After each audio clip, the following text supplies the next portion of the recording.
सद्बुद्धि, सन्मार्ग और कार्य का संकल्प देना, अडिग रहे विश्वास तुम पर, ऐसा अंतः कर देना, मेरे हृदय में आने में तुम्हें कोई संकोच न हो।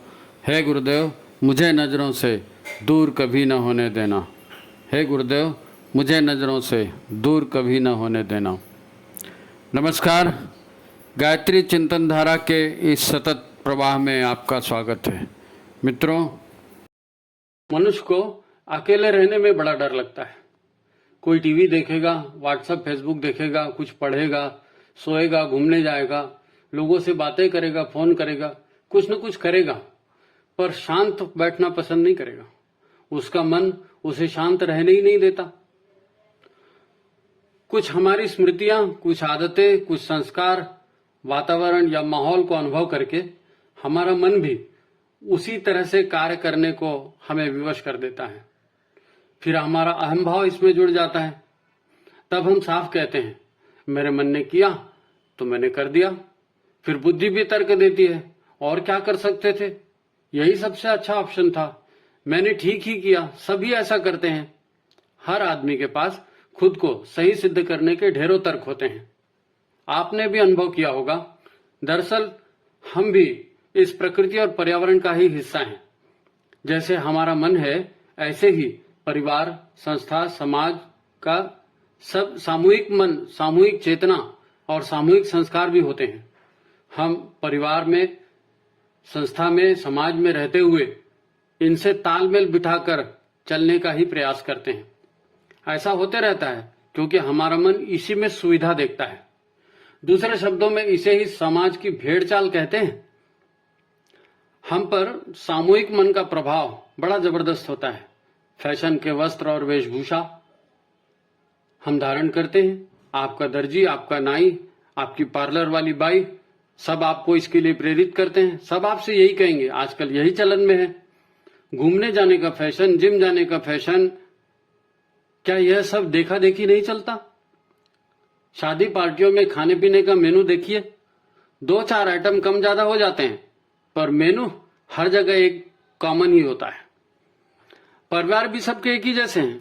1 या 2 बच्चे अंग्रेजी मीडियम में पढ़ेंगे, ढेरों फीस देंगे, ट्यूशन करेंगे, प्रतियोगी परीक्षाओं में भाग लेंगे, फिर पुणे, बेंगलोर, हैदराबाद जैसी जगहों पर या विदेशों में जॉब करेंगे। तब माता पिता बूढ़े होकर घर में अकेले रहेंगे। अच्छा, सब एक जैसा ही खाते पीते रहते हैं तो सबकी बीमारियां भी एक जैसी ही हैं। शुगर है, बीपी है, मोटापा है, घुटने का दर्द, कमर का दर्द, सबकी तकलीफ एक जैसी। सभी लोग साम दाम दंड भेद से अपना काम निकलवाने में बड़े माहिर होते हैं, तो कोई किसी पर भरोसा भी नहीं कर पाता, और भावुकता में विश्वास कर भी लिया तो फिर ये विश्वास भी बुरी तरह से टूटता है और फिर बड़ा दर्द होता है। ये सबकी कहानी है। अकेले रह नहीं सकते और फिर लोगों से पटती भी नहीं।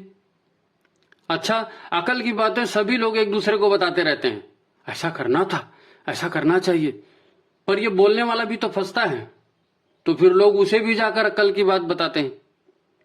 समाज में यही होता है। हर कोई झंझटों से मुक्त, सुखी और प्रसन्नता का जीवन चाहता है। अच्छा, ये खुशियां आती भी हैं, पर थोड़ी देर के लिए, एक झलक दिखाकर फिर चली जाती हैं। हम लोग फोटो खींचकर या वीडियो बनाकर रख लेते हैं। थोड़ी देर में ये खुशी भी रहती भी है, फिर इन फोटोओं की भी लाइफ खत्म, क्योंकि नई मुसीबतें चालू। जिंदगी है, चलते रहती है, और नानक दुखिया सब संसार, दुख तो कहीं से भी हो, आते ही रहते हैं। ऐसे में हम कभी प्रवचन सुन लें कि मनुष्य का जन्म बड़े सौभाग्य की बात है, देव दुर्लभ मनुष्य तन, देवता भी मनुष्य जन्म लेने को तरसते हैं, तो विश्वास नहीं होता। अरे, परेशान आदमी विश्वास करे भी तो कैसे करे? सच तो यही है कि हम सब अज्ञान के अंधकार में जी रहे हैं। हम सब एक तरह की बेहोशी में, एक तरह की तंद्रा में जी रहे हैं। हमारे अपनों कर्मों के संस्कार हमारी बुद्धि को धक्का देकर मनमानी करते हैं। हम अच्छे संकल्प जरूर लेते हैं, फिर मन उसका विकल्प निकाल लेता है, फिर सब जस के तस। तब हमारा जागरण होगा कैसे? हम चेतेंगे कैसे? हमारा व्यवहार बदलेगा कैसे? तब इसका एकमात्र समाधान है गुरु, सदगुरु। जी हां, गुरु के सिवा रास्ता कौन दिखाएगा? तब श्रद्धा सिक्त होकर गुरु के निर्देश पर जीने के अलावा और कोई उपाय है? आपने आपको हम खाली करें, गुरु के पास जाएं। मतलब अपने विचार, अपनी मान्यताओं, धारणाओं को एक तरफ रखकर गुरु के निर्देशों पर चलना होगा, तभी बनेगी बात। अपनी जीवन क्रियाओं को साधेंगे नहीं तो परिणाम भी नहीं बदलेंगे, सब कुछ वैसा ही चलते रहेगा। अपने आप को खाली करके गुरु की शरण में जाना, ये साधना का विषय है, जीवन साधना का। पशुता से मनुष्यता में रूपांतरित होने की साधना, मनुष्य होते हुए देवत्व धारण करने की साधना। नरक का जीवन नहीं चाहिए ना, तो स्वर्ग में देवता की ही रहते हैं, तो देवत्व की क्वालिटी अपने भीतर पैदा करनी पड़ेगी। मुसीबतों से या नारकी जीवन से बचने का और कोई उपाय नहीं है। तो सबसे पहली शर्त यह है कि अब आप शांत हो जाओ, दुनिया को देखकर जीना बंद कर दो, अपने आप को देखो, अपने गुरु को देखो, अपने आप का स्वयं का विश्लेषण करो। देखो, गुरुदेव ने स्पष्ट कहा है, मनुष्य अकेला पैदा होता है, अकेला मरता है और अकेला ही अपने कर्मों का फल भोगता है। आप देखते हैं हमारे सारे संबंध हमारे जन्म से ही तो हैं और इनका अंत भी हमारी मृत्यु के साथ हो जाने वाला है। इसलिए कहते हैं कि जब तक जान है तभी तक जहान है। एक बात तो तय है, हम जैसा सोचेंगे वैसा ही करने लगेंगे और जैसा हम करेंगे वैसे ही हम बन जाएंगे। आज हम जो कुछ भी हैं वो हमारे सोचने और करने का ही तो परिणाम है। इसीलिए जब गुरुदेव ने युग निर्माण योजना की शुरुआत की तो पहली पुस्तक लिखी, मैं कौन हूं। मैं कौन हूं ये जानना सबसे पहली और सबसे महत्वपूर्ण बात है। जब तक यही पता न हो कि मैं कौन हूं, तब तक यह निर्णय कैसे हो सकता है कि मुझे क्या करना चाहिए। मुझे पता होना चाहिए कि मैं ये हूं, मैं जानूं उसको, स्थिति को जानूं, तब मैं वैसा सोचूंगा, तब मैं उस ढंग से प्रयास करूंगा और तब मैं वैसा बन पाऊंगा। अभी तो हम सबके जैसे जी रहे हैं, जैसे समाज में सब कर रहे हैं, भेड़चाल, एक निंद्रा, एक तंद्रा, एक बेहोशी का आलम हमारे ऊपर छाया हुआ है। तो इससे बचने का एक ही उपाय है, इससे बचने का एक ही उपाय है। ये देवता भटक रहा है, इसको सन्मार्ग पर लाना। सन्मार्ग पर कैसे आएगा? अपने आप को पहचानो। गुरुदेव ने इसीलिए पहली पुस्तक लिखी, मैं कौन हूं। जब तक हमें यही पता ना हो कि मैं कौन हूं, तब तक यह निर्णय कैसे हो सकता है कि मुझे क्या करना चाहिए। हमको लग सकता है कि मैं एक शिक्षक हूँ, मैं एक कर्मचारी हूँ, या मैं व्यापारी हूँ, या मैं पिता हूँ, या मैं माता हूँ। आप जो भी हैं ठीक है, लेकिन उसके बावजूद भी हम समाज में रहते हैं, एक दूसरे मनुष्यों के साथ में रहते हैं, तो कुछ हमारे भावनात्मक संबंध बन जाते हैं। हम किसी को प्रायोरिटी देना शुरू कर देते हैं, है ना। तो फिर तो हमारा झुकाव उधर हो जाता है, तो हमारे निर्णय भी उस ढंग से प्रभावित होते हैं। और फिर हम कभी तात्कालिक लाभ के लिए देखते हैं, कभी दूरगामी लाभ के लिए देखते हैं, कभी भौतिक लाभ के लिए देखते हैं, कभी आध्यात्मिक लाभ के लिए देखते हैं।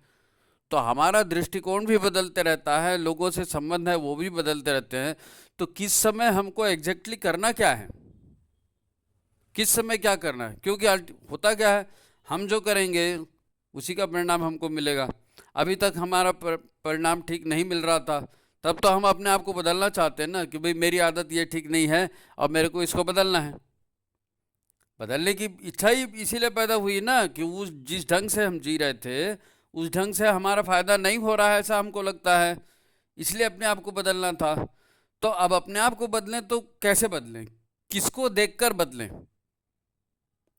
हमेशा हम ये सोचते हैं हम ऐसा नहीं ऐसा करेंगे, ऐसा नहीं ऐसा करेंगे, तो एक रोल मॉडल बना लेता है ना आदमी, एक रोल मॉडल बना लेता है कि वो चाचा के जैसे बनना है, कि चाची के जैसे बनना है, कि माँ के जैसे बनना है, कि पिताजी के जैसे बनना है, या कोई हीरो या हीरोइन, या जैसे भी आदमी एक टारगेट बना लेता है कि भाई मेरे को इसके जैसे बनना है।